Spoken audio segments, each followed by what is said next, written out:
¿Cómo están, amigas y amigos de Fuerte y Claro? Bienvenidos, bienvenidas como siempre a este su espacio aquí en el streaming de la República, en este programita que poco a poco ha ido creciendo gracias a ustedes y a su sintonía. Como todas las tardes los acompaño de 3 a 4, feliz de estar por acá, Manuela Camacho.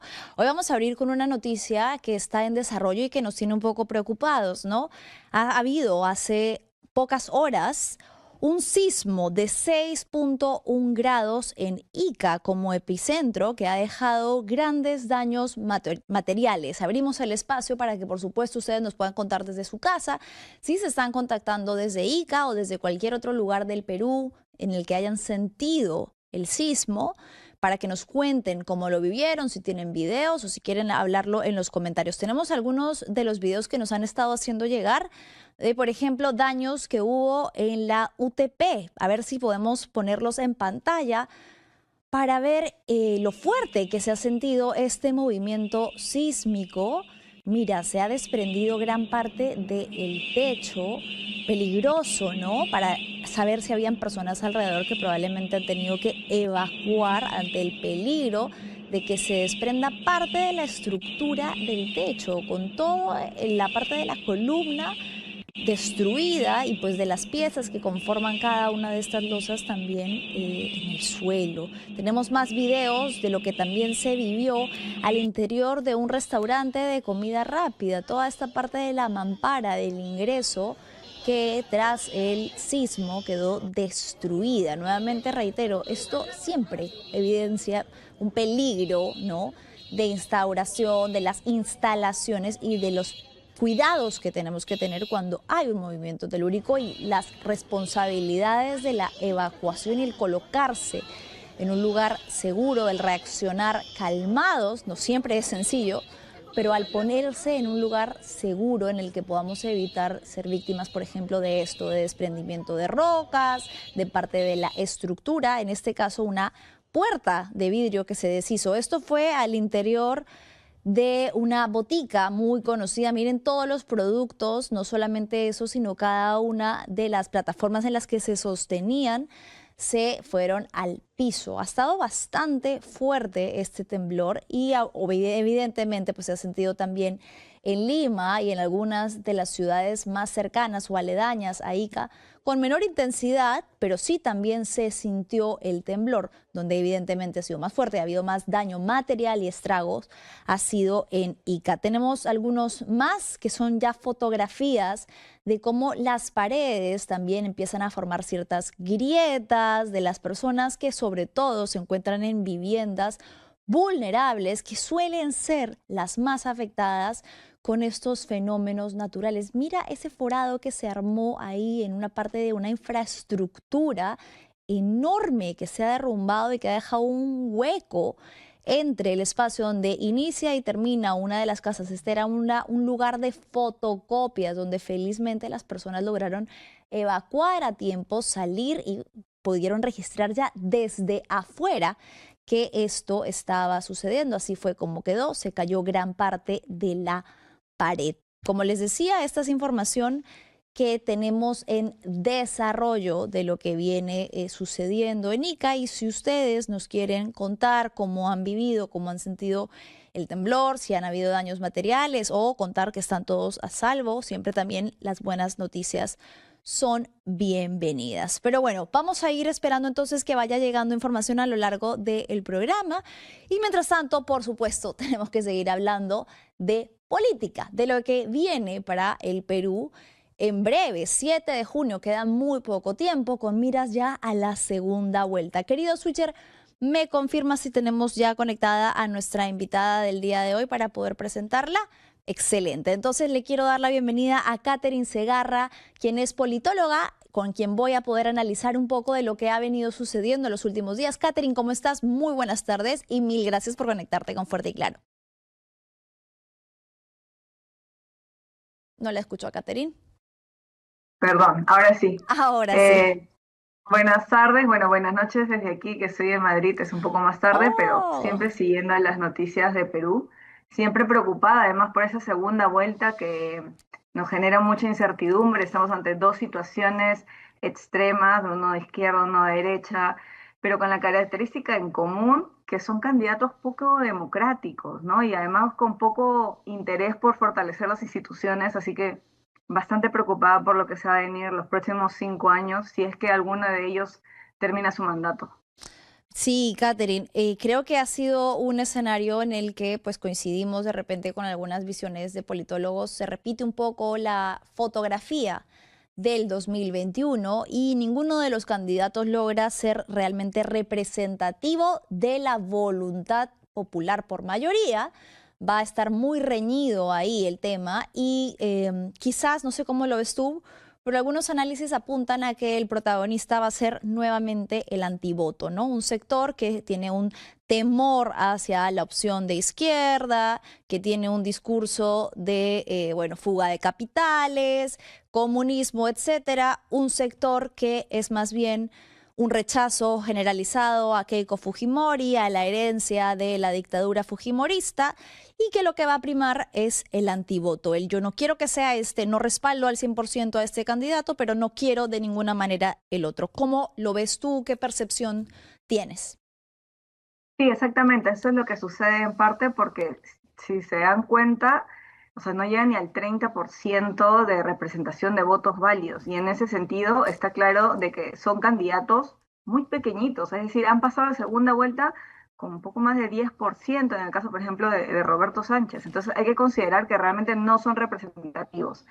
Pero ¿por qué no son representativos? Hay que tener en cuenta cómo ha actuado el Congreso de la República con esta casi sábana, o sea, es decir, que ha eliminado, por ejemplo, las elecciones primarias y eso ha afectado que en un primer momento podamos tener candidatos relativamente representativos, que es lo que te dan las primarias. Al no tener esto y además la posibilidad de que haya un número de candidatos tan altos, alrededor de 35, está claro de que se va a dispersar el voto. Claro. Pero también hay que mirar el número tan grande de votos en voto en blanco y voto viciado. Es Mm. decir, que ninguna de las candidaturas generaba en especial esperanza en un momento en el que el Perú la necesita ante tantas problemáticas. Entonces, claro, son candidatos, son como dicen algunos politólogos, mini candidatos, Mm. porque son candidatos muy chiquititos que luego van a pasar a ser representantes de todos y de todas, ¿no? Es decir, más allá de las identidades políticas, y considero que el antifujimorismo es la mayor identidad política, está claro que van a tener que representar a todos. Ahora yo creo que ambos extremos van a intentar irse hacia el centro para intentar acumular la mayor cantidad de votos, pero en este caso yo sé que los politólogos somos muy malos intentando leer el futuro, pero creo que este podría ser una de las mejores oportunidades que Keiko Fujimori haya tenido.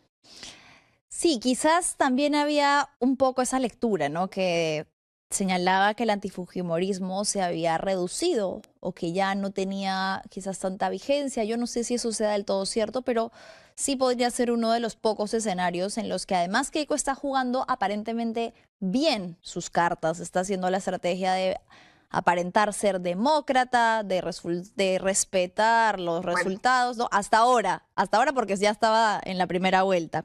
Hablando un poco de eso, justamente ayer el equipo de Roberto Sánchez presentó algunas de sus nuevas incorporaciones, ¿no? A Pedro Franque para el equipo de Economía, a José Domingo Pérez ya lo había presentado desde abril para la reforma del sistema de justicia y a Manuel Rodríguez Cuadros como la figura diplomática, ¿no? Que de repente crees que está alineado con esto que mencionas de orientarse un poco más hacia el centro, de aplacar quizás el temor de una izquierda radical. sí, claro, están intentando volver a ir al centro. Ambos candidatos están intentando ir al centro para acumular mayor cantidad de votos. Pero ojo, yo creo que hay que considerar lo siguiente, que es una cosa que no se enfrentó Pedro Castillo. Que Pedro Castillo era en todo caso como una especie, outsider no per se, pero era una especie de actor nuevo.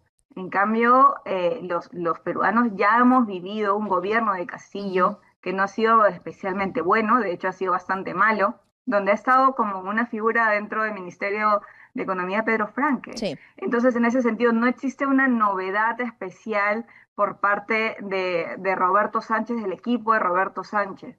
Claro que tampoco la tiene Keiko Fujimori, ¿no? Es decir, la mayoría de sus cuadros son personas que han trabajado con su padre o que han estado con ella desde el inicio o hace mucho tiempo. Claro. Entonces, no, ninguno de ellos tiene candidatos, digo, un grupo técnico Novedoso, ¿no? especialmente interesante, ¿no? Creo que en este caso le ha faltado mucho trabajo, especialmente a Pedro Sánchez, digo, a Roberto Sánchez, que para intentar obtener un grupo, no sé, unos burócratas con una mayor popularidad o credibilidad para calmar el miedo que mucha gente tiene respecto a esta izquierda radical que se dice, ¿no? Es decir, yo a mí en lo personal no considero que sea una izquierda radical, creo que es una izquierda bastante pragmática.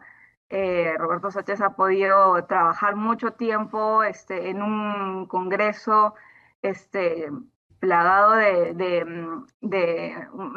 acuerdos de izquierda y de derecha que parecían que se estaban uniendo. Entonces, en ese sentido, no necesariamente es una pelea ideológica. Yo creo que ambos, como dije al inicio, coinciden en esa cuestión bastante antidemocrática y en busca de poco fortalecimiento de las instituciones. Esperemos que haya mejores cuadros que llamen a la tranquilidad, en este caso de ambos, ¿no? Ujú. Porque cualquiera de ellos puede ser presidente.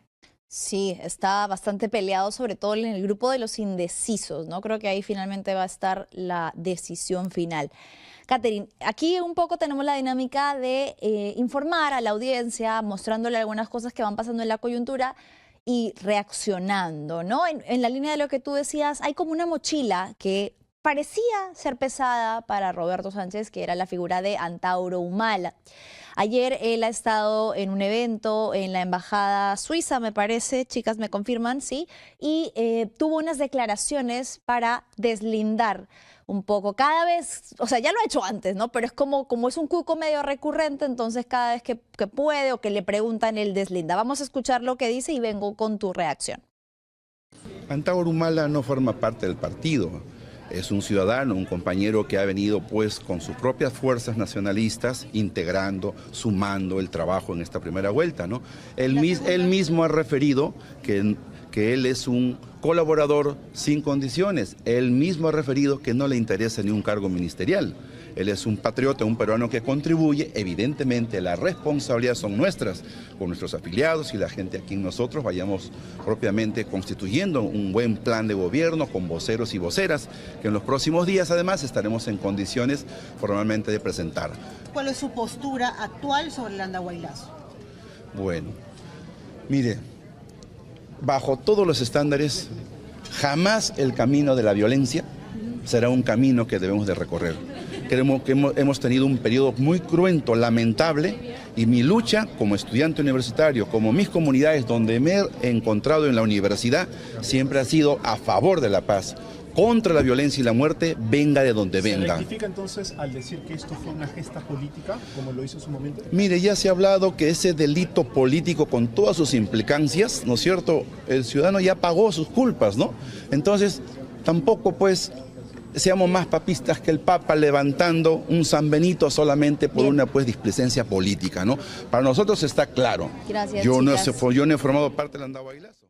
Catherine, entonces, deslinda una vez más, dice que es un ciudadano, pero que no hay afiliación al partido, y habla del Andahuaylazo, que es un tema relacionado a derechos humanos, ¿no? En el que incluso ha habido opinión de la Corte Interamericana de Derechos Humanos de violación, ¿no?, de los derechos de los ciudadanos implicados, y pues dice que Antauro ya pagó sus culpas, pero Eso más es allá de cierto. eso, claro, lo que hace es decir, eso no, o sea, no tiene nada que ver, ¿no? Él dice, él ha sido parte de la campaña, pero no va a formar parte del equipo técnico.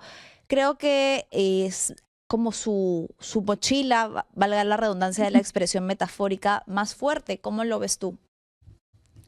Sí, yo creo que es parte de su mochila, como tú bien dices, pero en este caso creo que está bastante bien respondido al momento de decir que él no va a apoyar ningún tipo de violencia, venga de donde venga, y si te das cuenta, eso también va es un ataque que también va hacia al fujimorismo, ¿no? Que de Ujú. alguna manera también en muchas ocasiones y en otras no, dependiendo de la elección, condena o no las violaciones de derechos humanos que ha hecho en el gobierno, se ha hecho en el gobierno de su padre.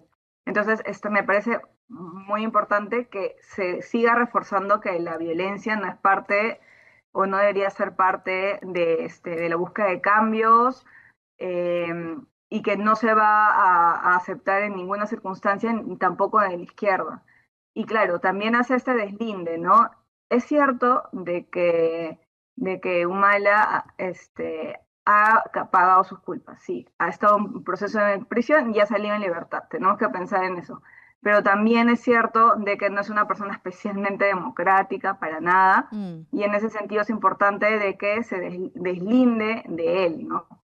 Pero claro, no es todos los actores políticos buscan tener la mayor cantidad de beneficio de réditos que se traduce en votos, y claro, lo ha utilizado entre comillas, mientras le convenía, y ahora se da cuenta que tiene que haber una táctica distinta en segunda vuelta, en donde tiene que ir más hacia el centro. Claro, tiene que moderarse. Igual yo creo que a Antauro le ha favorecido en el sentido que él también tiene su agenda propia, ¿no? Probablemente él también está haciendo campaña, recién ha salido hace poco tiempo de prisión, precisamente de cumplir la condena por el delito que mencionábamos, y es probable que busque más adelante algo para su propio partido, para el nacionalismo, no lo sé, y que ahorita esté también, porque si no, creo yo, estaría mucho más molesto con esta posibilidad de haber sido usado, pero no parece estarlo. Entonces, algo No, también tiene que ver para él. recuerdo que le dijo a Marcos Cifuentes que no le importaba Sí, ser está... ministro. Entonces Ah, lo dijo no de la manera que lo digo, pero mucho más sí, pintoresca. Pero claro, o sea, yo creo que además es una persona que ha recuperado hace poco su libertad, y yo imagino que no necesariamente sea parte de sus principales medidas ahora, ¿no? Yo supongo que debe estar intentando vivir nuevamente, y claro, debe tener sus intereses políticos, pero que en las que él tenga el poder, ¿no? ujú, No en este caso exacto, con sí. Roberto Sánchez, en el que claro, es muy efímero, las alianzas en política peruana son muy efímeras. Entonces no vas a arriesgar tu capital político por una alianza que sabes que probablemente no dure. En el Perú cada uno rema agua para su molino, perdón, en la política cada uno rema agua para su molino. Entonces también tiene que haber algo para Antauro que, como tú bien dices, y creo que ahí coincido, probablemente quiere algo más para él, ¿no? Algo individual a futuro o para su partido y no como parte de Juntos por el Perú.